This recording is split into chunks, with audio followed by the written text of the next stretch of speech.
주의 말씀은 내 발의 등이요 내 길의 빛이니이다.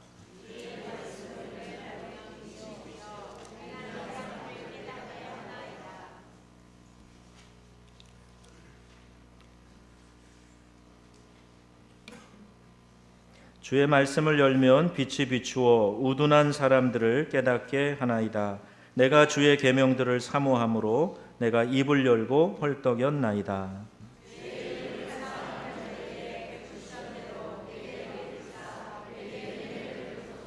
함께합니다.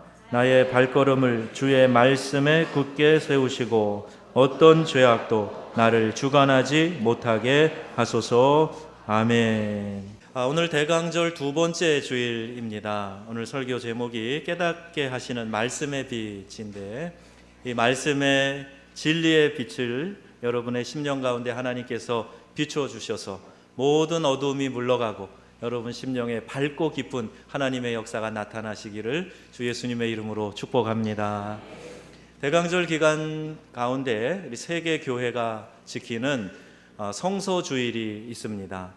영국 성공회가 100주년을 맞아서 시작한 일인데요, 전 세계 교회가 성경 말씀의 중요함을 다시 한번 되새기고 이 빛으로 이 땅에 말씀이 육신이 되어서 오신 예수님을 기리고 또 생각하는 그런 주일로 오늘 보내고 있습니다. 성서주일입니다. 성경엔 구원의 도리와 삶의 규범이 기록되어져 있어요. 어떻게 구원받고 또 믿는 자들은 어떻게 살아야 하는가, 또 죽음 이후에는 어떤 세계가 우리를 기다리고 있는가, 이것에 대해서 성경이 낱낱이 기록하고 있습니다.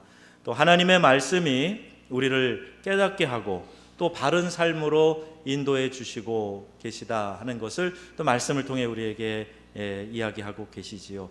성경은 하나님의 말씀이고 이것은 영감으로, 하나님의 영감으로 기록되어져 있습니다. 신학적인 용어로는 영감설이라고 하는데, 하나님이 사람들에게 성령으로 영감을 주셔서 사람의 손을 빌려 이 성경이 기록된 것입니다. 무려 1500년이라는 긴 기간 동안에 40여 명의 지필가들을 통해서 하나님이 그들에게 영감을 주시고 이 성경을 기록하게 하신 거예요. 한 사람이 글을 기록해도 시기를 좀 두고 기록하면 이 문체도 달라지고 또 내용도 좀 변화되고 그러는데, 이 긴 기간 동안에 하나님 한 분이 역사하셨기 때문에 전체적으로 통일성이 있고 주제가 명확하고, 그리고 이 말씀은 지금도 전 세계 모든 사람들이 가장 사랑하는 그런 하나님의 말씀인 것입니다. 우리가 삶에서 하나님이 우리에게 주시는 이 은혜를 말씀 속에서 찾아볼 수 있게 되는데, 우리 개신교에서 가지고 있는 성경은 모두 66권으로 되어 있습니다. 창세기로 시작해서 신약 맨 끝에 요한계시록이 있어요. 창세기는 1장 1절 첫 절에 태초에 하나님이 천지를 창조하시니라 이렇게 시작하고, 요한계시록은 22장 맨 마지막에 아멘 주 예수여 어서 오시옵소서, 주 예수의 은혜가 모든 자들에게 있을지어다 아멘, 이렇게 기록되어 있습니다. 태초에로 시작하고 아멘으로 마치는 것, 그것이 우리가 가지고 있는 이 기록된 하나님의 말씀입니다. 근데 성경은 백과사전이 아니에요. 옛날에는 백과사전이 정말 귀한 책이고 거기에 담겨있는 정보들이 막 무궁무진해서 대단한 찬사를 보냈는데, 요새는 네이버 성경이 우리 인터넷에 있는 여러 가지 정보 검색들이 있어요.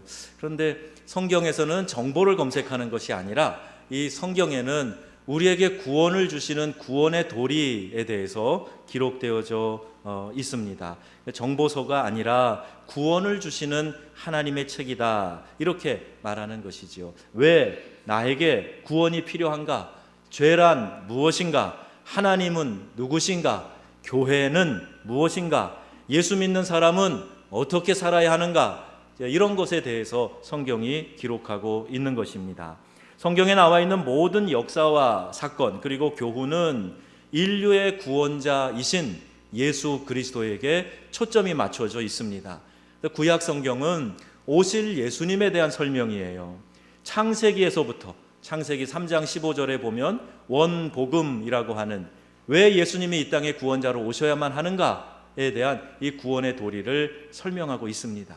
그리고 여자가 낳은 후손 예수님을 통해서 죄 지은 인류에게 구원을 베풀어 주실 하나님의 은혜가 창세기부터 기록되어져 있습니다. 그리고 이제 신약으로 넘어가면 오신 예수님에 대한 증거, 그 예수님의 가르침과 분부, 이런 것이 신약 성경에 기록되어져 있습니다. 모든 예수님의 말씀과 그분의 이 땅에서의 공생애가 낱낱이 기록된 것은 아닐 거예요. 그러나 구원받기에 충분한 도리가 이 성경 가운데 기록되어져 있어요. 성경 말씀은 어떤 유익을 주는가? 디모데후서 3장 7절 8절 보면 모든 성경은 하나님의 감동으로 된 것으로 교훈과 책망과 바르게 함과 의로 교육하기에 유익하다 그랬습니다. 그래서 왜 말씀을 주셨는가? 이는 하나님의 사람으로서 모든 선한 일을 행하는 데에 온전케 하려 하심이라, 이렇게 말씀하고 있습니다. 즉 우리가 말씀을 가까이 하고 이 말씀을 사랑하고 이 말씀을 우리의 삶에 적용해서 살게 되면 우리가 더욱 온전한 사람으로 성장해 갈 수 있게 만들어 주셨다 하는 겁니다. 이 성경은 여러 가지 다른 문체로 문학적인 형식으로 기록되어져 있어요. 역사서처럼 기록된 것도 있고 시처럼 기록된 것도 있고 비유적인 표현도 있고 그렇습니다. 그래서 이러한 배경과 문학적인 특징, 각 책의 주제, 수신 대상, 이런 것들을 다 통전적으로 이해해야 됩니다. 이단들이 하는 그 특징은요, 이 성경을 한 부분으로 그렇게 부분만 가지고 이야기하면서 잘못된 교리를 만들고 사람들을 미혹하는 데에 이 말씀을 사용하는 겁니다. 지나친 비유적인 해석이라든지 또 어느 문장만 떼어서 문자적으로 해석한다든지 계시를 받았다고 자기 마음대로 해석하는 것, 이것이 다 이단들이 말씀을 잘못 사용하고 있는 것입니다. 그래서 잘못된 신앙이 만들어지는 거예요. 바른 신앙으로 건강하게 성장하려면 건전한 신학으로 건전한 해석의 방법을 가지고 이 성경 말씀을 잘 가르치고 배워야 합니다. 그래야 우리의 신앙이 병들지 않고 잘 성장해 갈 수 있어요. 오늘 본문 119편의 시편 119편 보면요, 여기 참 문학적으로 아름다운 형식으로 되어 있습니다. 이 시편 전체가 다 150편인데 그 중에 제일 긴 시편이 119편입니다. 오늘도 제가 이 절을 찾느라고 절 표시가 작은 글자로 돼 있어가지고 한참을 찾아봤는데 긴 구절로 되어 있는데, 원래 원문인 히브리어로 보면은요 너무 이 문장이 아름답고 그 구조가 아주 완벽하게 되어 있는 것을 보게 돼요. 이 시편 119편은 8절씩 모두 22연으로 기록되어져 있습니다. 시의 연은 마치 한 문단 같은 거잖아요. 그래서 한 문단, 한 연마다 8줄씩 기록되어져 있어요. 그리고 그 한 연의 8줄은 어떻게 되어 있냐 하면 히브리어의 알파벳이 모두 22자입니다. 그런데 A, B, C, D 이런 식으로 알렙, bet, 김멜, 달렛 이런 알파벳이 있어요. 그 알파벳 첫 자 A, 알렙을 가지고 8절을 기록하는 거예요. 그러니까 A로 시작되는 단어를 앞에 놓고 8절, B로 시작되는 단어를 앞에 놓고 8절. 자, 이렇게 해서 22연으로 되어 있어요. 그럼 총 몇 절입니까? 곱하기 해보면 176절 되는 거지요. 아주 아름다운 문장, 구조적인 완벽성, 그리고 이렇게 119편을 기록한 이유는 이제 알파벳을 처음 배우는 아이들에게 알파벳을 가르치기 위해서, 또 토라의 이 율법이 마치 인생의 ABC처럼 너의 인생의 기초가 되는 것은 바로 이 토라, 하나님의 말씀이야, 이런 것을 가르치기 위해서 119편을 기록했다는 해석이 있습니다. 우리의 삶의 기본이 되는 하나님의 말씀을 바탕으로 우리가 믿음 안에서 신앙이 성장해 가기 위해서 말씀을 잘 이해하려면 어떻게 해야 되는가? 말씀을 묵상하는 것과 말씀을 듣는 것과 읽는 것과 그리고 암송하는 것, 이것이 같이 가야 돼요. 마치 손이 책을 하나 붙들고 있을 때 이런 모습으로 붙들고 있어야 이게 완전한 것처럼 읽기, 듣기, 그리고 말씀을 암송하기, 또 묵상하기, 이것이 같이 가야 됩니다.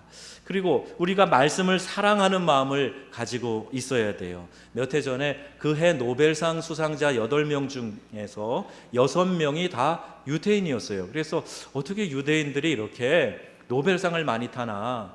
유대인의 전체 인구는요, 전 세계 인구의 0.2%밖에 되지 않습니다. 그런데 그 세계적으로 알아주는 노벨상, 각 분야에서 가장 탁월하다고 생각되는 사람에게 주는 이 노벨상을 받은 사람은 전체 수상자 중에 22%가 유대인이에요. 그래서 이들의 교육이 뭐가 좀 특이한 게 있는가 많은 사람들이 연구를 했는데, 어렸을 때부터 아이들에게 하나님의 말씀을 읽게 하고 사랑하게 하고 그것을 암송하게 하는 거예요. 그래서 우리 일부에 이제 학생 예배 같이 드려서 아이들에게도 그랬어요. 우리 성경 암송 대회도 좀 하면 좋겠다. 내년에는 한번 암송도 좀 해보자. 이제 그랬어요. 아이들이 태어나서 이제 글을 배우게 됐을 때 이 유태인들이 하는 재미난 퍼포먼스가 있습니다. 참 제가 오래 기억이 나네요. 어떻게 하냐면요, 아이들이 이제 막 글을 떼고 읽으려고 할 때 이 하나님의 말씀이 기록된 율법서 이 겉장에다가 꿀을 발라놓습니다. 꿀을 부어서 발라놔요. 그럼 아이들에게 그 꿀을 핥아서 먹어보게 하는 거예요. 엄마가 묻습니다. 무슨 맛이야? 꿀맛이에요. 그러겠죠? 그래, 여기 기록된 이 말씀이 하나님의 말씀인데 네가 이 말씀을 사랑하면 네 인생이 꿀처럼 단 인생이 될 것이야. 이렇게 설명해 주는 퍼포먼스가 있답니다.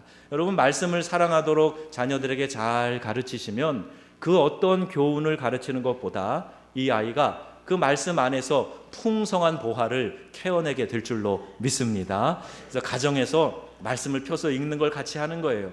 엄마 아빠가 성경을 펴서 읽는 것을, 그런 모습을 보여주는 거예요. 그럼 아이들이 그 모습을 따라합니다. 아빠가 늘 신문만 보고 있으면 어린아이가, 글도 모르는 아이가 신문을 화장실에서 펴고 이렇게 보고 있잖아요. 거꾸로 들고 보는 흉내를 내는 거예요. 우리가 성경을 읽기만 해도 아이들에게 그런 좋은 영향이 있는데, 오늘 말씀 103절에 보면 주의 말씀의 맛이 내게 어찌 그리 단지요 내 입의 꿀보다 더 다니이다 그랬어요. 금 곧 많은 순금보다 더 사모할 것은 꿀과 송이꿀보다 더 달도다.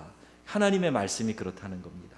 여러분, 하나님의 말씀의 맛이 여러분 가운데 깊이 느껴지시게 되기를 주님의 이름으로 축복합니다.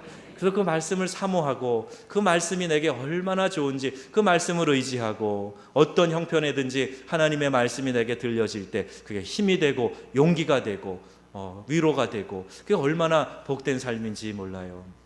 말씀을 대하는 그리스도인의 자세는 베드로전서 2장 2절 말씀처럼 갓난아이 같이 순전하고 신령한 젖을 사모하라. 이는 그로 말미암아 너희로 구원에 이르도록 자라게 하려 함이니라 그랬어요. 여러분, 하나님의 말씀을 어린 아이가 어머니의 젖을 사모하는 것처럼 사모하시기를 바랍니다. 그래야 그 말씀의 맛이 깨달아지는 거예요. 저도 새벽에 아예 그냥 개인 1시간 기도하고 성경을 읽고 올라가자, 그렇게 작정을 했어요. 그리고 저 혼자 생각하면 제가 또 소홀해질까 봐 어제 장로님들하고 당회하면서 얘기해 버렸어요. 제가 아침에 1시간 새벽 기도 마치고 기도하고 나서 성경 말씀을 읽고 올라가야 되겠다고 아예 선포를 했어요. 그리고 오늘 아침에 앉았는데 정말 좋은 시간이에요. 하나님의 말씀을 펴서 혼자 이렇게 앉아서 있으니까 이 말씀의 활자가 내 눈으로 튀어 들어오는 것 같고, 그리고 이 말씀 안에서 내가 다시 한번, 그래, 내가 목사지, 내가 교인들 위해서 기도하는 사람이지, 그 앞에 1시간 중보기도 하면서 교인들 이름 불러가며 생각했던 것들이 말씀을 읽는 시간에 막 나한테 하나님의 은혜로 다가오는 거예요. 목사인 저도 오늘 새로운 은혜를 또 경험을 했습니다. 여러분에게 하나님의 말씀이 송이꿀처럼 단 역사가 있어지기를 축복합니다. 이 말씀을 우리 영혼의 양식이라고도 합니다. 어느 해인가 저희가 파리에서 살 때 자녀들하고 연말에 올해 감사한 제목들을 좀 적어와 봐라, 30개씩 적어와라 그랬어요. 그리고 나중에 다 같이 이제 감사 제목을 나누어 봤더니 다 그 중에 많은 감사의 제목이 엄마가 맛있는 것 많이 해줘서 고맙다고, 맛있는 거 많이 먹어서 감사하다고 그 먹는 거 얘기가 많이 있더라고요. 물론 저도 많이 썼습니다만은 그래서 먹는 게 이렇게 중요하구나 생각을 했는데 육체만 그런 게 아니에요. 우리의 영혼도 먹는 게 중요합니다. 여러분의 영의 양식을 잘 섭취하시기를 바랍니다. 우리 명성교회는 그래도 맛있는 밥이 맛있는 영의 양식이 있지요. 네. 이럴 때 대답이 작으면 제가 놀라기 때문에 괜히 일부 때는 안 물어봤는데 괜히 말이 튀어나와서 그랬는데 다행히 크게 아멘을 해주셔서 감사합니다. 선포되는 영의 양식 잘 받으시기를 바랍니다.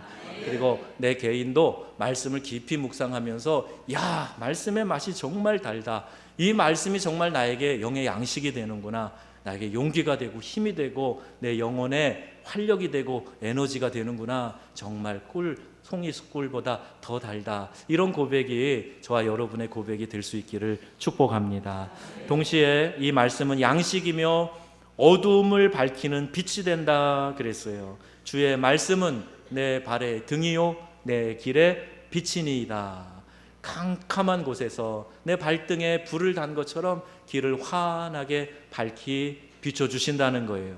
그래서 어두움 가운데 돌불이 걸려 넘어지지 않고 구덩이에 빠지지 않도록 하나님이 우리의 발걸음을 인도해 주신다. 그게 바로 말씀이 우리에게 주시는 인도함, 유익이라는 겁니다. 빛이 없는 캄캄한 곳에서도 이 한 줄기의 빛 얼마나 소중합니까? 하나님의 말씀이 우리에게 그런 빛이 되어 주신다 하는 것입니다.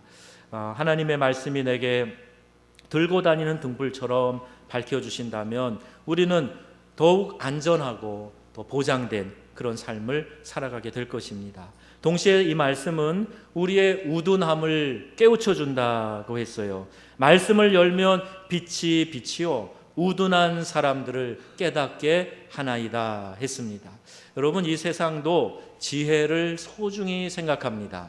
우리 소피스트들, 우리 철학자들도 있었고 17, 18세기에는 이 유럽을 뒤덮은 계몽주의가 있었어요. 계몽주의는 인간의 이성을 통해서 모든 무지를 몰아내자라는 그런 신념입니다. 그 영어로 보면 enlightenment라고 되어 있어요. 빛을 비추는 겁니다. 불어의 루미에 그 자체가 빛이라는 거예요. 이게 계몽주의 철학인데 인간의 이성으로 과거에 우리를 짓누르고 있던 모든 그런 억압으로부터 벗어나자 하는 겁니다. 많은 도움을 줬습니다. 프랑스 같은 경우에도 자유, 평등, 박애의 이 사상이 바로 이 계몽주의에서부터 나왔어요.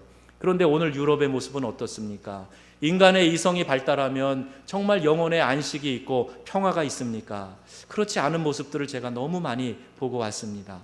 여러분, 이성만 발달한다고 되는 것이 아니에요.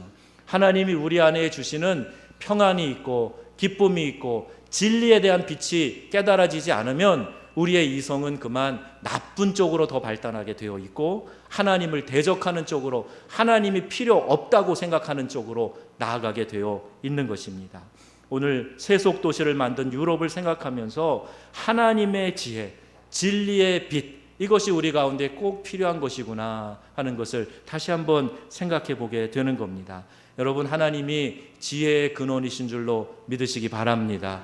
잠언에 말씀하는 것처럼 여호와를 경외하는 것이 지식의 근본이오늘 미련한 자는 지혜와 훈계를 멸시하는도다 그랬어요.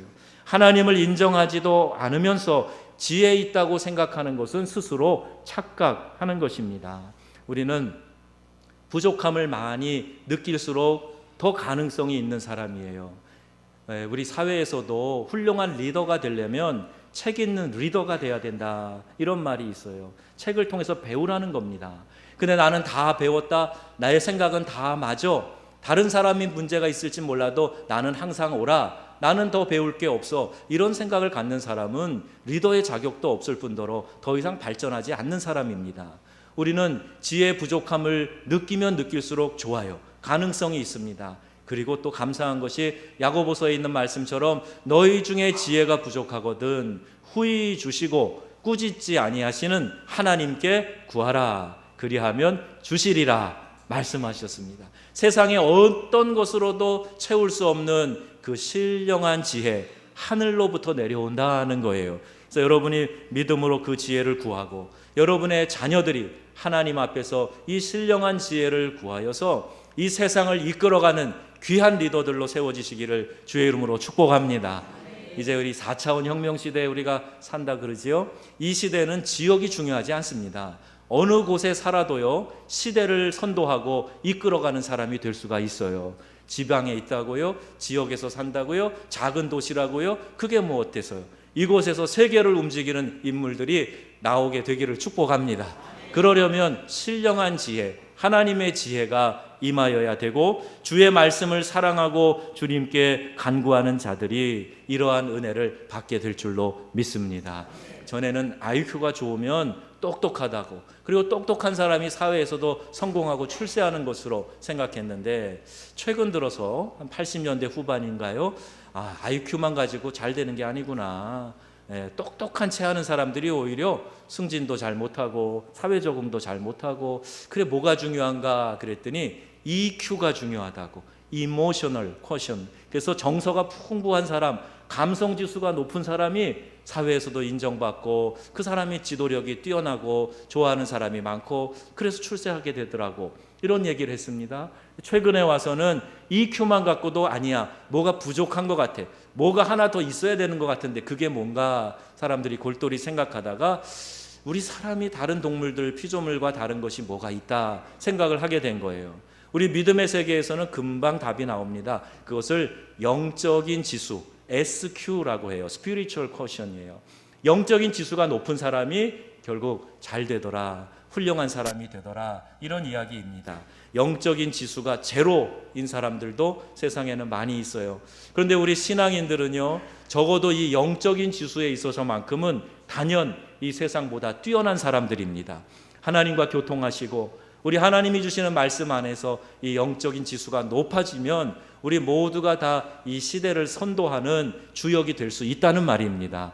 여러분이 이 소망을 가지시고 말씀을 더욱 사랑하시고 그 말씀의 풍성한 세계 안으로 들어가시기를 주님의 이름으로 축복합니다. 영성이 풍부한 사람이 하나님 일을 하게 될 때 자원함과 기쁨이 넘치게 되고 교회도 건강해지는 거예요. 내 안에 영성 지수가 높으니까 하나님에 대한 인식이 더 많아지는 거예요. 내가 이렇게 섬기면 하나님이 이렇게 기뻐하시겠다라는 깨달음이 있어요. 또 말씀에 따라서 깨닫기 때문에 내가 이렇게 하는 것이 옳아, 이렇게 하는 것이 옳지 않아 하는 분별력이 생기게 됩니다. 이게 다 영적 지수의 요소인 겁니다. 그래서 우리는 영적인 것을 더욱 사모하고 교회의 덕을 세우기 위해서 이것을 더욱 추구하는 믿음의 백성이 되어야 될 줄로 믿습니다. 바울은 갈라디아 교인들이 어리석음에 빠져 있을 때 그들을 깨닫게 해주기 위해서 갈라디아서를 적어서 보냅니다. 그리고 너희가 은혜로 시작했다가 율법으로 마치려고 하느냐, 누가 너희를 꾀더냐, 이 어리석은 자들아, 그러면서 강하게 그들을 촉구하고 그 은혜로 내가 구원받는다는 이 진리를 희석시키지 않도록, 변질되지 않도록 책망하고 깨닫게 해줍니다. 그러면서 하는 이야기예요. 다른 복음은 없나니 다만 어떤 사람이 너희를 교란하여 그리스도의 복음을 변하게 하려 함이니라. 공중의 전파에도 교란당하는 것이 있다지요. 전파 교란이에요. 복음의 선명한 것들이 희석되고 그것이 흐려지지 않게 해야 합니다. 말씀의 강단이 살아있고 내가 하나님의 말씀을 분명하게 선명하게 깨닫는 은혜가 있을 때에 우리는 변질되지 아니하고 우리가 좌로 우로 치우치지 아니하고 하나님의 분명한 뜻 가운데 옳게 세워져 갈 줄로 믿습니다. 오늘날에도 복음을 조금씩 바꾸려는 시도가 너무나 많이 있어요. 갈라디아 교회처럼 율법을 지켜야 구원받는다 이렇게 말하는 사람들도 있어요. 또 에베소 교회, 버가모 교회에 있었던 니골라당처럼 그 반대 주장을 하는 사람도 있습니다. 그래서 쾌락주의에 빠지고 예수 믿으면서도 범죄하는 일들, 죄짓는 일들에 대해서 전혀 가책도 없이 마음대로 죄짓고, 이것도 하나님의 뜻이 아니에요. 성도는 율법에 얽매일 필요가 없다면서 방종과 음행을 일삼던 니골라당과 같은 자들이 우리 교회 안에도 있을 수 있습니다. 여러분, 이 두 가지를 다 우리가 경계해야 됩니다. 여러분, 우리에게 구원은 오직 은혜로만 주어지는 줄로 믿습니다. 100% 하나님의 은혜예요. 우리는 전적 타락한 존재이기 때문에 스스로 구원할 수 있는 아무런 능력이 없습니다. 오직 하나님의 은혜로, 오직 하나님의 은혜로 우리가 구원을 받았단 말입니다. 이 은혜가 너무나 풍성하고 감사해서 무엇으로 다 표현할 수가 없어요. 너희가 그 은혜를 인하여 믿음으로 말미암아 구원을 얻었나니 이것이 너희에게서 난 것이 아니요 하나님의 선물이라 했습니다. 우리의 행위 때문에 구원받은 것이 아니라고 성경은 명확하게 말씀하고 있어요. 그래서 우리가 모든 것이 하나님의 은혜입니다, 이렇게 고백하면서 신앙생활을 하는 겁니다. 그러면 이렇게 구원받은 우리는 그렇게 하나님이 비싼 값을 대가를 치르시고 우리를 그 아들 예수의 희생의 대가로 우리를 구원해 주셨는데, 그렇게 구원받은 우리는 어떻게 살아야 됩니까? 율법으로 구원받는 거 아니라고 내 마음대로 니골라당처럼 그렇게 살아야 되는 겁니까? 예수님 영접하여 죄 용서받고 구원받은 성도는 율법, 즉 우리에게 주신 하나님의 말씀, 계명 이런 것들을 지키는 데 기쁨이 있어야 돼요. 하나님이 날 구원해 주셨기에 내가 하나님의 말씀 따라 사는 일에 최선을 다하겠습니다, 더 적극적으로 순종하는 거예요. 우리 사람 사이에서도 사랑하면 그 사람 말을 잘 듣고 싶은 마음이 듭니다.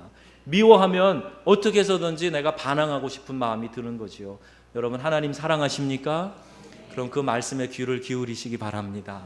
계명을 무겁게 생각하는 게 아니에요. 하나님이 우리를 얽어매려고 무겁게 하려고 계명 주신 게 아니라 우리의 삶에 형통한 은혜를 주시기 위해서 말씀을 잘 따르라고 그렇게 명하고 계시는 겁니다.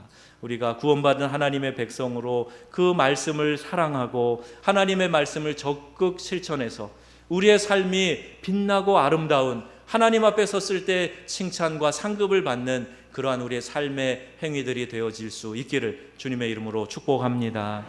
우리는 말씀을 하나님의 말씀으로 받아들여야 돼요. 이 말씀이 영적인 우둔함을 깨우쳐 줄 것이고 우리를 참된 안식과 평안 가운데 살 수 있도록 인도해 주실 것이기 때문입니다. 사람들이 이런 비유를 들어서 설명하는 것을 보았습니다. 캄캄한 어두움 가운데서 화장을 하는 거예요. 좋다는 화장품, 랑콤, 그리고 아침에 아이들이 하나 또 알려줬는데 그거밖에 생각이 안 나네. 샤넬, 뭐 이런 거 좋은 화장품 가지고 깜깜한 어두움이 있는 방에서 화장한다고 생각해 보세요. 그 립스틱을 가지고 입술에 칠하고 아이샤도로 눈에 칠하고 분을 바르고 이렇게 저렇게 멋을 내고 그러면 내가 좋은 화장품으로 예쁘게 화장했으니까 예쁘겠지 생각하고, 근데 거기에 누가 전기불을 탁 켰어요. 그러면 그 모습이 어떨까요? 캄캄한 데서 화장하면은 과연 예쁘게 화장이 될까요? 우리 사람들이요, 어두운 곳에서 화장해놓고 나 예쁘지, 나 괜찮지, 내가 좋은 화장품 썼거든, 내가 적어도 이런 행동들은 하거든, 이렇게 자랑합니다. 그런데 진리의 빛이 비추게 되면 우리의 모든 삐뚤어진 것들, 오염된 것들, 진리에서 벗어난 것들이 밝히 비춰지게 마련입니다. 아직도 내가 하나님 앞에서 목을 뻣뻣이 세우고 있다면 아직도 그 진리의 빛을 경험하지 못한 거예요.